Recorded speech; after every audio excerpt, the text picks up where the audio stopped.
Bienvenue sur Dama Chanson, les gars. Alors aujourd'hui, nous allons parler d'un sujet très passionnant, mais qui est également très inquiétant.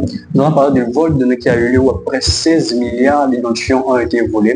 Il y a quelques jours, pour ceux qui suivent l'actualité cyber, vous vous êtes rendu compte qu'il y avait 16 milliards d'identifiants qui ont été volés.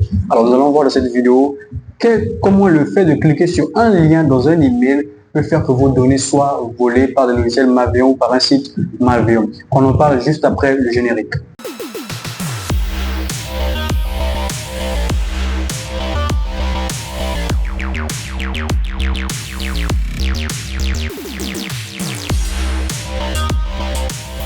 Alors, 16 milliards d'identifiants correspond à peu près à 2 comptes pour chaque humain sur la Terre. C'est un record de vol de données. Alors, sachez également que ce vol de données ne s'est pas produit sur un seul ordinateur, ça s'est produit sur des millions et des millions d'ordinateurs. Alors, il est possible que même vos données aient été volées, mais j'espère pas d'ailleurs.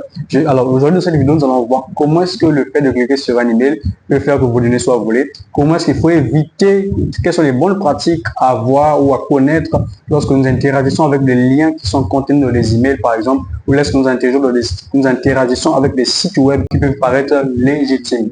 Alors, je vais dans cette vidéo faire des tests, simuler une attaque de phishing réelle, qui est réelle. Je vais vous montrer un peu quelles sont les techniques qui sont utilisées par ces personnes-là qui font ces attaques-là. Et nous allons voir à la fin comment éviter ou quelles sont les bonnes pratiques à avoir pour éviter de tomber dans ce genre de piège. Alors, premièrement, je vais vous montrer, voici ça, c'est une image d'un email de phishing. Alors, quand vous voyez cette image-là, ou cet email-là, en apparence, cet email ne paraît pas dangereux. Simplement parce qu'il ressemble à un email légitime provenant du site web indiqué.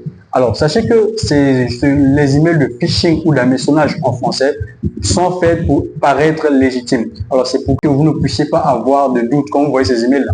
Mais vous allez vous rendre compte que quand vous prêtez un peu plus attention, quand vous recherchez un peu plus de détails, vous pouvez vous rendre compte que ce site-là, que cet email-là est un email frauduleux. Alors, ce que je vais faire, je vais vous montrer qu'il est relativement facile pour une personne qui s'y connaît de lancer ce genre d'attaque contre une victime donnée. Alors, dans cette vidéo, je vais aller sur ma machine, je vais vous montrer comment est-ce que je peux faire ce genre d'attaque et comment est-ce qu'on peut piéger une personne grâce à ce qu'on appelle du phishing.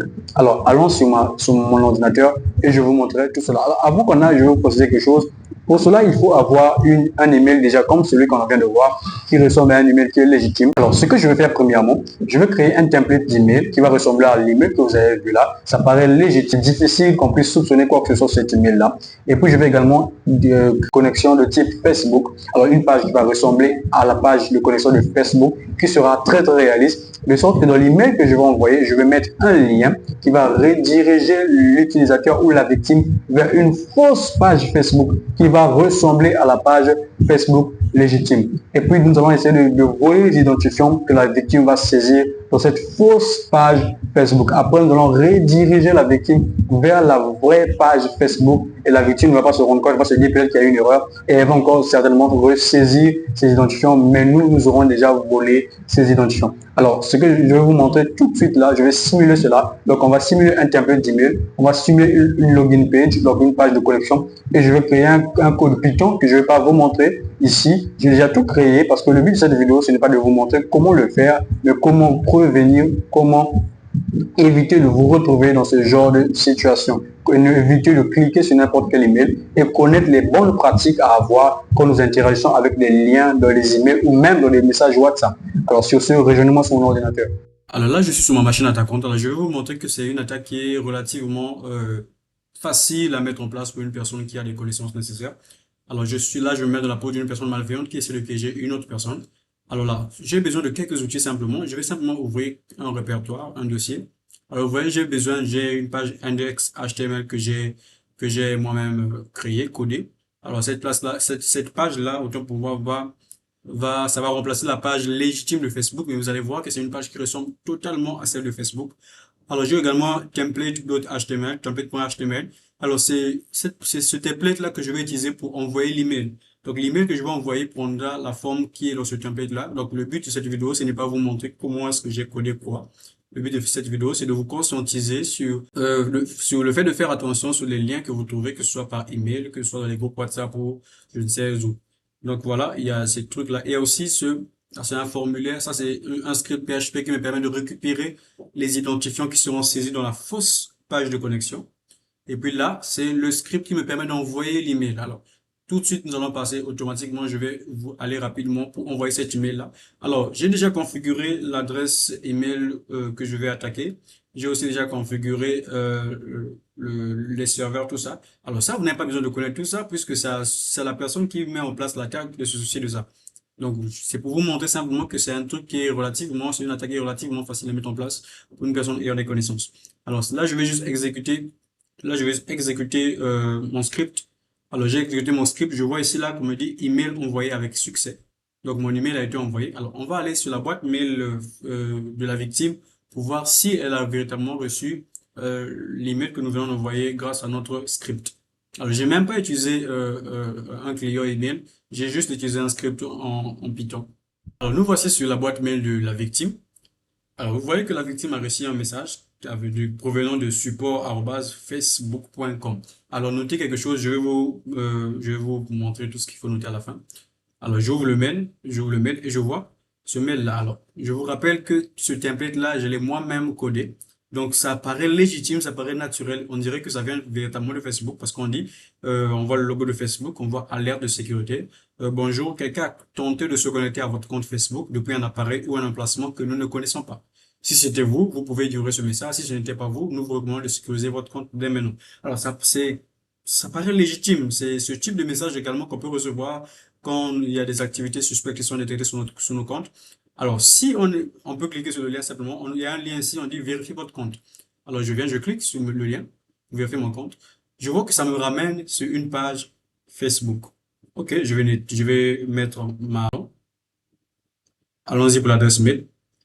Je vais prendre un exemple simple. Je vais dire test@gmail.com. Et là, je vais faire test.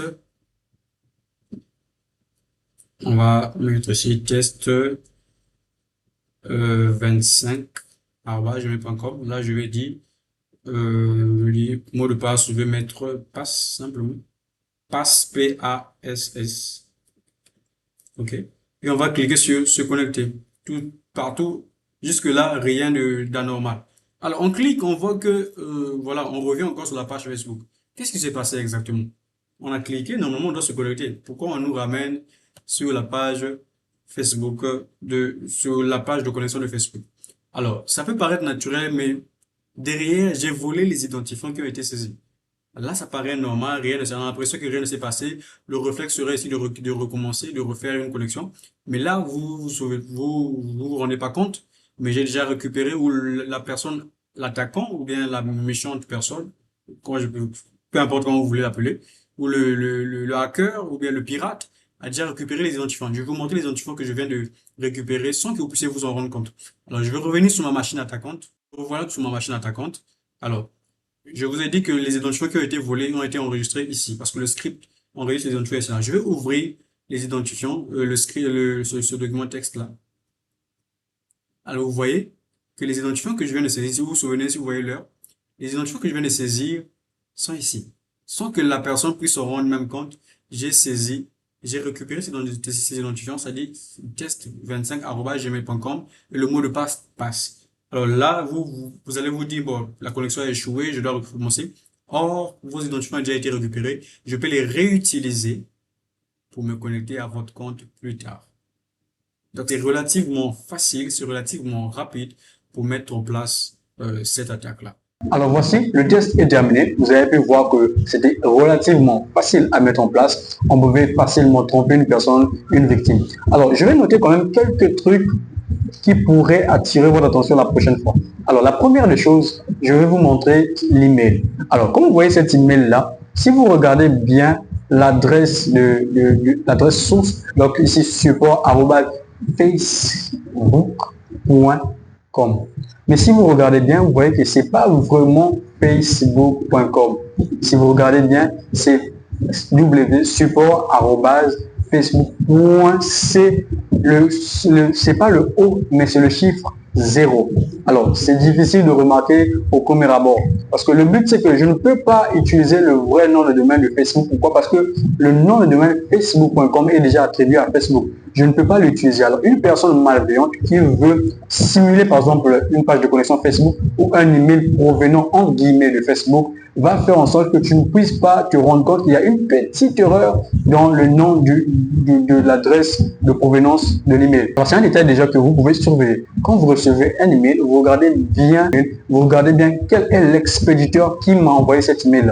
Alors, quand vous voyez l'expéditeur, vous pouvez reconnaître que l'email peut être frauduleux ou l'email peut être légitime. Alors, vous pouvez avoir le domaine, vous pouvez voir, vous pouvez également recevoir des emails provenant de @gmail.com. Le but ici, là, ce n'est pas vraiment de vous empêcher d'ouvrir vos emails. Le but ici, c'est de reconnaître, quand vous lisez un email, de reconnaître est-ce que cet email est légitime ou cet email est frauduleux. Alors, vous avez déjà vu que le nom de l'expéditeur n'est pas correct. Le nom de domaine, c'est-à-dire le facebook.com, c'est même pas le .com, c'est le 0 que j'ai mis à la place de O. Alors, ça fait que c'est une fausse adresse, c'est un faux nom de domaine. Alors, moi, je l'ai fait en local, mais évidemment, pour les personnes qui le font comme, voilà, qui sont là pour voler les données, qui gagnent de l'argent par rapport à ça, ils peuvent véritablement créer un vrai nom de domaine comme cela, avec au lieu de mettre par rapport à 0, un truc comme ça, pour vous tromper. Alors, ça, c'est la première chose à remarquer. Deuxièmement, quand vous voyez la page de connexion, alors quand l'utilisateur ou la victime a cliqué sur le lien de connexion, ça lui a renvoyé vers cette page. Quand vous prêtez attention, vous voyez que sur cette page, nous avons le 192.168.1.126 au lieu d'avoir le facebook.com. Là, ça doit attirer votre attention. Au lieu d'avoir le nom de domaine, nous avons l'adresse IP. Ça, c'est anormal. Facebook ne peut pas vous envoyer un lien et que c'est l'adresse IP qui est visible. Parce que Facebook est visible sur Internet et sur Internet, nous discutons par des noms de domaine. Déjà, quand vous voyez cela, ça veut dire qu'il y a un truc qui ne va pas, vous ne pouvez pas continuer. Vous voyez déjà que c'est une adresse IP. Je suis sûr que beaucoup n'ont même pas prêté attention à cela.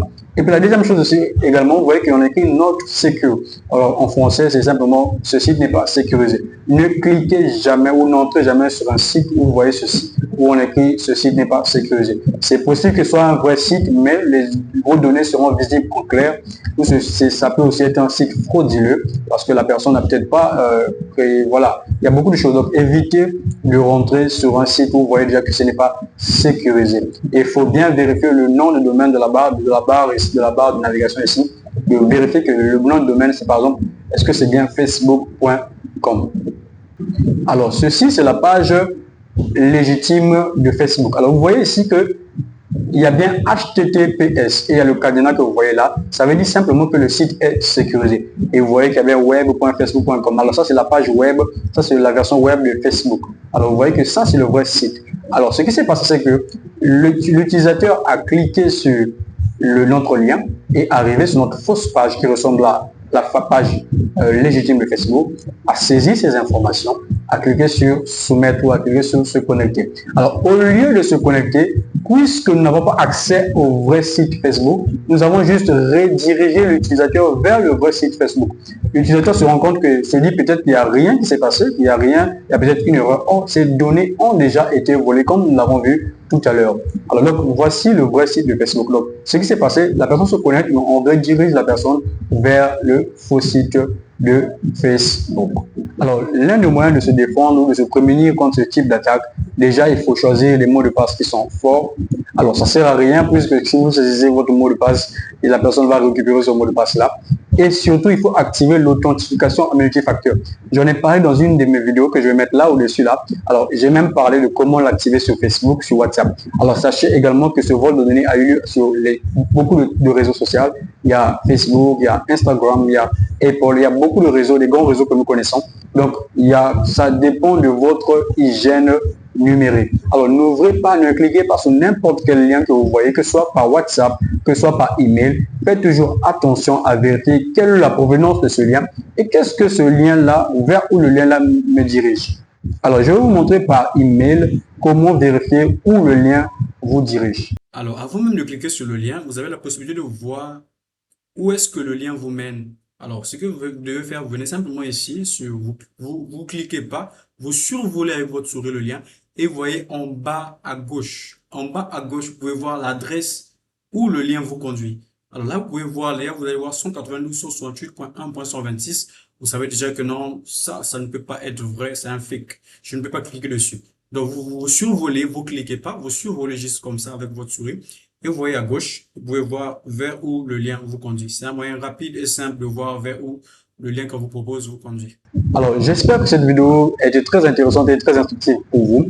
Et j'espère que vous allez dorénavant faire plus attention quand vous recevez un email avec un lien ou un message WhatsApp avec un lien ou quoi que ce soit avec un lien. Vous ferez très attention parce que vous savez dorénavant que le fait de cliquer sur un lien peut gâcher votre vie. Sur ce, n'oubliez pas de vous abonner, de vous connecter. Beaucoup de vidéos viendront sur ce type de thématique. Et surtout, prenez soin de votre. Au revoir, à plus.